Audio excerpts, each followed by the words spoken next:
So okay to welcome to our ASL English learning class.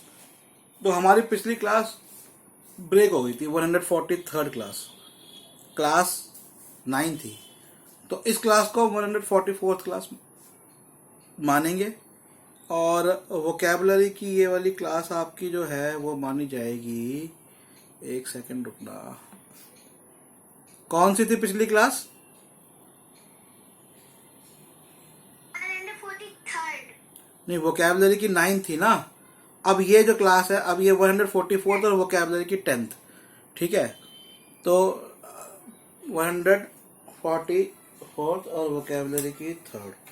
तो मैं जो आपको वर्ड बता रहा था डॉजी बताया, उसके बाद मैंने आपको बताया शेराड।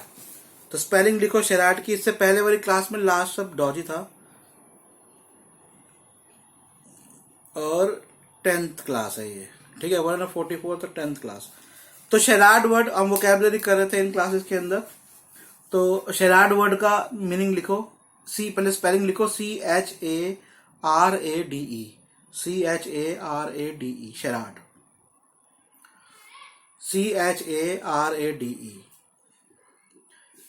झूठी स्थिति या घटना जिसमें लोग दिखावे का व्यवहार करते हैं। झूठी स्थिति या घटना। आपने देखा हो, कई बार आप कहीं गए हो और सामने वाला आपसे ऐसे मिल रहा है कि अरे अरे अरे अरे अरे अरे, झूठापन दिखा रहा है। या कई बार पॉलिटिकल पार्टीज, कई लोग ड्रामेटिक तरीके से ऐसी, जैसे आजकल एक शरारत चल रहा है, मैं उस पर नहीं आऊंगा कि मान लो आपका सामाजिक रूप से, राजनीतिक रूप से कई बार पॉलिटिकल पार्टीज क्या करती है, जैसे महंगाई का मुद्दा आ गया, उससे ध्यान भटकाना है। देश की डेवलपमेंट नहीं हो रही है, बेरोजगारी बहुत बढ़ रही है, तो एक झूठी स्थिति, झूठे मुद्दे, मतलब जिनका बेस रिपेयर का दिखावटीपना, तो उसे हम कहते हैं शरारत। किसी भी रूप से हो सकता है, व्यक्तिगत, सामाजिक, राष्ट्रीय, अंतरराष्ट्रीय रूप से हो सकता है। मुझे तो ये लगता है कि जैसे रूस और अमेरिका, ये भी इनके जो आपस की जो द्वंद्व है, ये भी एक शरारत की स्थिति है, झूठी स्थिति है, नाउन है। क्योंकि कोल्ड वॉर, द्वितीय विश्व युद्ध के बाद, after the second world war, what happened that these two countries became powerful.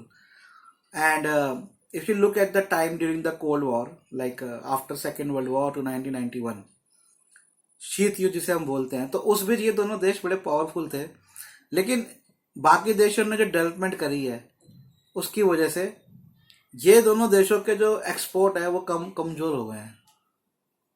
तो ये एक इसकी वजह से इनको पावरफुल बनने के लिए इनका बायलैटरल कहीं ना कहीं नॉन वर्बल एग्रीमेंट है कि भैया हम जो है ना कुछ ऐसा करते हैं कि हमारी जो पावर है वो दोबारा आ जाए। अब एक एग्जाम्पल देखो, एग्जाम्पल तो नहीं दिया मैंने शरारत का। A situation or event which is clearly false but in which people pretend to do or be something. Okay, तो वही है कि सिचुएशन है नहीं पर लोग ऐसा बिहेव करते हैं।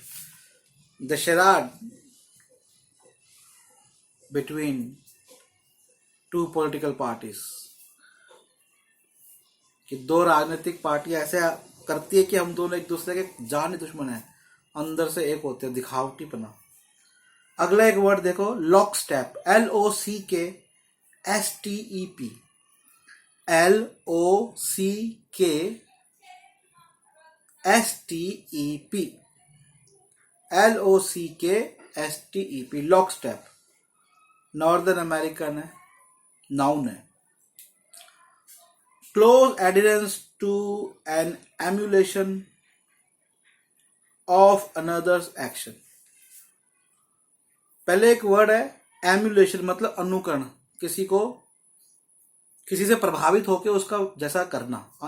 एम्यूलेशन वर्ड लिखो EMULATION। EMULATION,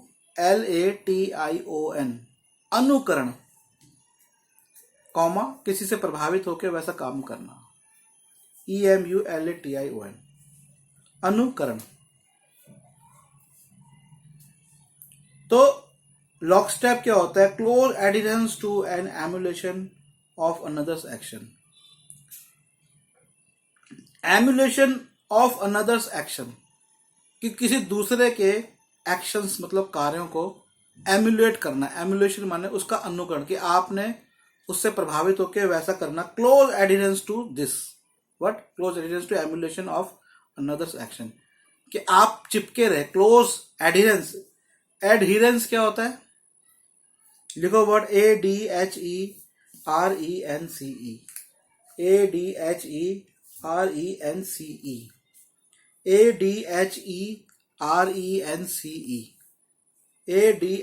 ADHERENCE। एक वर्ड होता है एडहिसिव, ADHISSIVE। एडहिसिव माने वो चीज जो चिपकाता है, जोड़ने वाला पदार्थ, नाउन होता है एडहिसिव।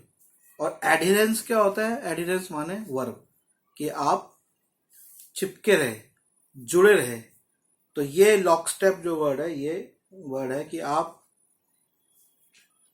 चिपके रहे किससे? किसी दूसरे के कार्यों के अनुकरण करने से, लॉकस्टेप। अगला वर्ड है, मैं आपको लॉकस्टेप का एग्जाम्पल दूं। आप लोग एक चीज और क्या करो, मैं जो आप लोगों को वर्ड्स बताता हूं, क्योंकि मैं सच बताऊं, ये जो आप लोगों को मैं वर्ड्स बता रहा हूं ना, इट्स नॉट वेरी इजी। ये टाइम लेता है बहुत, और इतना टाइम लेता है ये काम कि आप सोच भी नहीं सकते।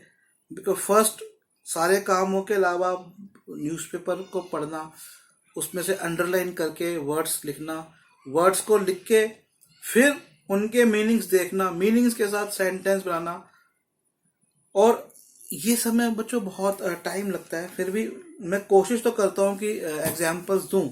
कई बार एग्जाम्पल्स नहीं दे पाता, तो लॉकस्टेप इसका एग्जाम्पल मैं देखता हूँ। आप लोग क्या किया करो, आप लोग गूगल पे जाके इन वर्ड्स को सर्च करके इनके और भी एग्जाम्पल देखो और लिख लो। भाई कम से कम आप लोग इंग्लिश जो पढ़ रहे हो मेरे से, इंग्लिश को तो अपनी कर लो। और मैं जैसे पहले कहता हूँ, अभी कोई भी अच्छे देश की, कोरिया, जापान, जर्मनी, फ्रांस, इनकी, Italy, France, Germany, Korea, Japan, at least इनकी लैंग्वेज, और अरेबिक लैंग्वेज भी आप सीख सकते हो। अरब देशों में भी अच्छे जॉब अपॉर्चुनिटीज होती है। तो एक सेंटेंस देखो लॉकस्टेप का, they raised price in lockstep with those of foreign competitors. Very good example, लिख लो। I will also write this example. लिखो, दे रेज्ड, उन्होंने बढ़ा दिए। क्या बढ़ा दिए? Prices, prices in lockstep with, in lockstep with those of foreign competitors, those of foreign competitors,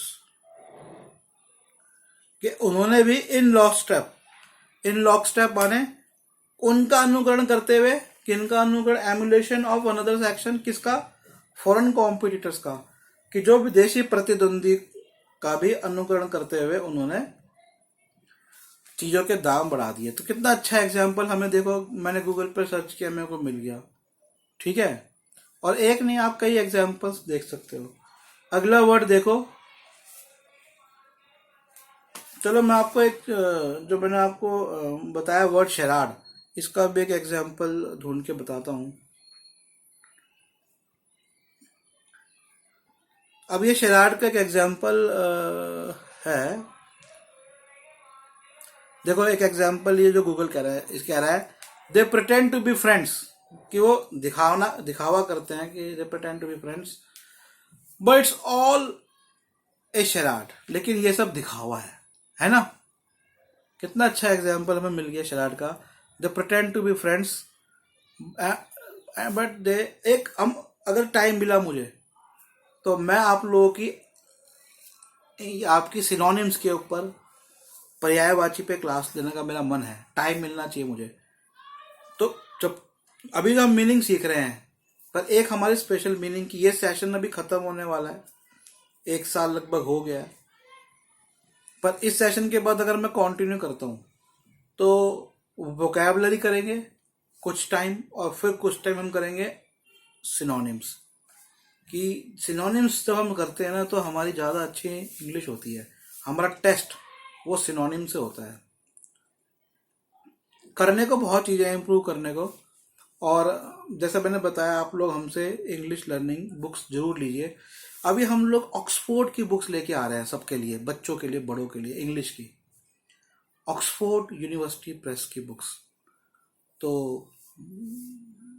1600 I think 58 से वो बुक्स पब्लिश हो रही है और पूरी दुनिया में पढ़ी जाती है, और इंडियन रेट्स के ऊपर हम आपको उपलब्ध कराएंगे, इंडियन प्राइस पे। तो वो भी आप हमसे संपर्क कर सकते हो। और हमारी प्रॉपर आपको बता दो, हमारी बुक्स की अपनी वेबसाइट भी है nspmart.com, जिस पर ये इंग्लिश की बुक्स भी बहुत जल्दी आने वाली है, आ जाएंगी। तो अब शराड का, चलो शराड का आई थिंक और भी आप अपने देखना। आज हम नया वर्ड एक बार पकड़ते हैं, 1-2 वर्ड करते हैं, फिर आज की क्लास खत्म करेंगे, ठीक है। बिस्मर्च वर्ड का नाम है, वर्ड का मतलब प्रोनाउंसिएशन है बिस्मर्च। स्पेलिंग लिखो इसकी, BESMIRCH, BESMIRCH, BESMIRCH। बिस्मर्च माने damage someone's reputation, damage someone's reputation, किसी की रेपुटेशन बिगाड़ देना। इसका एक लिटररी माने साहित्य जो वर्ड है वो है मेक समथिंग और समबडी डर्टी और डिसकलर्ड टू डिसऑनर। कहते ना यार तूने मेरी इज्जत गिरा दी, किसी की प्रतिष्ठा को गिरा देना, ये वर्ड होता है बिस्मर्च। किसी की प्रतिष्ठा को गिरा देना, किसी की बेइज्जती कर देना, ये वर्ड होता है बिस्मर्च। BESMI, इसकी स्पेलिंग याद रखना, BESMIRCH।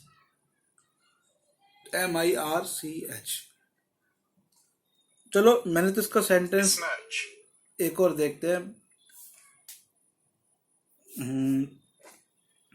He had besmirched the good name of his company। कई लोग होते हैं काम करते हैं कहीं पर और गलत काम करते हैं। जैसे रिसेंटली एक air force officer, I think Devendra Sharma उसका नाम है, एयरफोर्स का ऑफिसर था, इंडियन ऑफिसर, और वो पाकिस्तान को खुफिया हमारी जानकारी देते हुए पकड़ा गया। उसने पूरी एयरफोर्स का नाम तो बदनाम किया, सभी सेनाओं का नाम तो ये है that he besmirched air force, she besmirched name of her family. ठीक है, अब एक और वर्ड देखो, RIGGED, RIGGED, rigged, I think this word is rigged, RIGGED,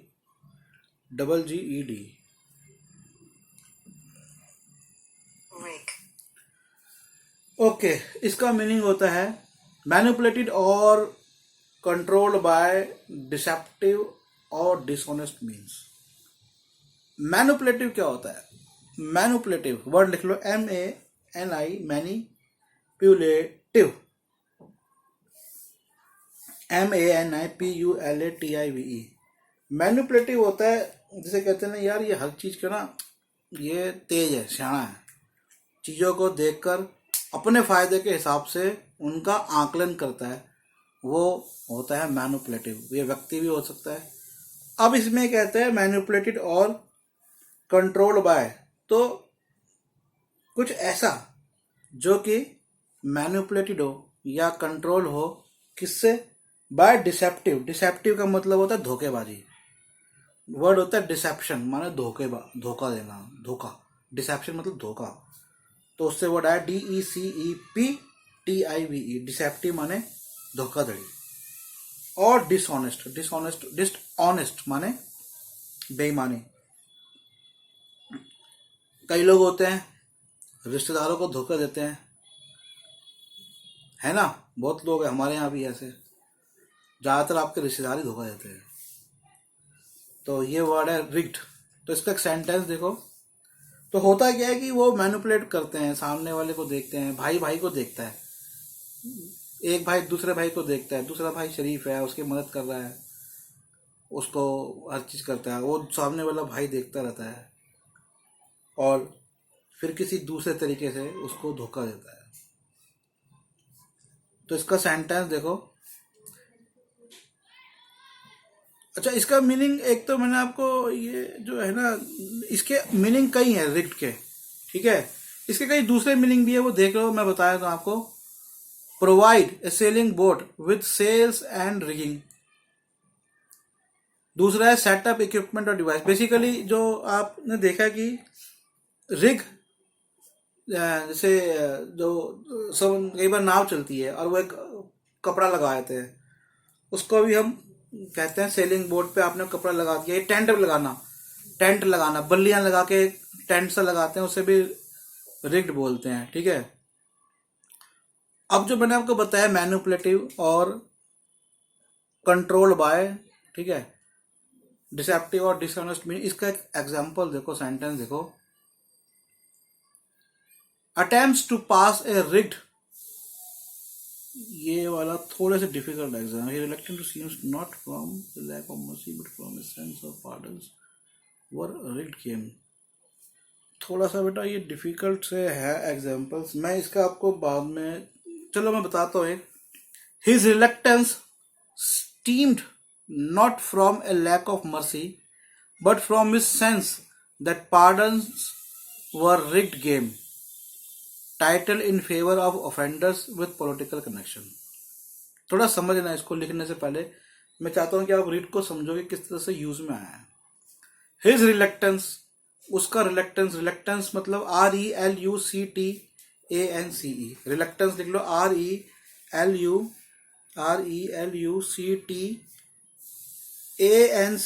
reluctance माने अवरोध, कि वो जो उसको पसंद नहीं है, RELUCTANCE, रिलेक्टेंस मतलब अवरोध, अवरोध।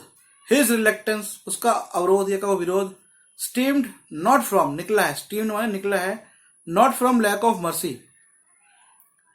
किस चीज की बात कर रहा, हो सकता है एक अपराधी है, किसने गलत काम किया, अब वो गलत काम नहीं कर रहा, लेकिन अब मेरे को ऐसा लगता है सेंटेंस जो कहना चाह रहा है कि उसका जो विरोध या अवरोध है वो not from a lack of mercy, MERCY, mercy माने दया, कि दया की कमी है, इससे उसका विरोध नहीं हुआ, बट फ्रॉम हिज सेंस, लेकिन उसने ये देखा, बट फ्रॉम हिज सेंस मतलब उसने ये देखा, दैट पार्डन्स PARDONS, पार्डन्स माने माफी, that pardons were rigged game, कि पार्डन जो थी वो रिग्ड गेम थी। रिग्ड गेम मतलब मैनिपुलेटेड और कंट्रोल बाय डिसेप्टिव और डिसऑनेस्ट, मतलब वो जो माफी दी गई वो चालाकी भरी थी। रिग्ड माने चालाकी भरी थी। कैसी थी, उसमें एक क्या था, title in favour of offenders with political connection, कि जो ऑफेंडर थे, OFFENDERS, ऑफेंडर थे मतलब अपराधी थे,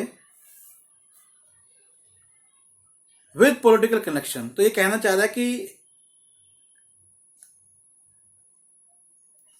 कोई पॉलिटिकल कनेक्शन वाले जो राजनीतिक संबंधित लोग थे, उनको जो माफी दी जा रही थी वो जो थी वो बेसिकली